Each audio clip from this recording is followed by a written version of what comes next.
Guys, ganito din ba ang sira ng inyong TV po? Ayan po, yung TCL 55 ni naman nyo sir. Yun po, inabot tayo ng ulan at ay wala po tayong dalang raincoat. Gawa nga pong ang ganda-ganda ng panahon sa Imus Cavite pagdating ng Laguna. No bale, grabing ulan. So nagtiis tayo dyan ng mga isang oras din mahigit kakaintay. Isang oras mahigit ang grabing buhos ng ulan po dyan mga sir. So nagantay tayo sa isang karinderya, nag-aksaya tayo ng oras. At yun, nakarating tayo sa kanilang bahay na medyo basang-basa. Ito, ganito nga po yung kanilang TCL, itong issues. So, lagi po yan dyan nasusunog sa gilid.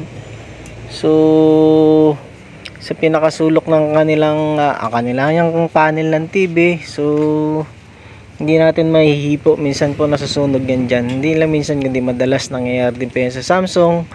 Sa Samsung po, opo, sa nangyayari po yan dyan. Yan po, yung kadalasan niya nag-shutdown din yung kanyang image katagalan niya. Yun po, lucky tayo gawa ng meron pa siyang silyo, hindi pa nagagalaw ng ibang technician. Yun po mga sinasabi ko sa ating mga customer na maganda pag hindi pa nagalaw ng ibang technician. Ibig sabihin po, hindi pa na-eksperimentuhan ng ibang technician.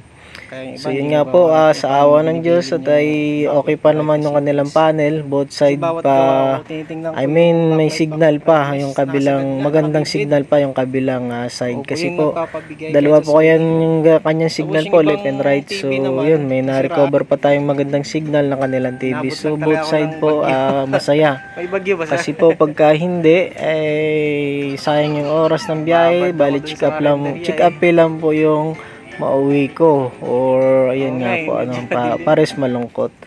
So yun nga po, nag-success tayo dyan kahit ginabi tayo. Maraming salamat po sa aking customer, maraming salamat po sa pagtiwala. Thank you po, God bless.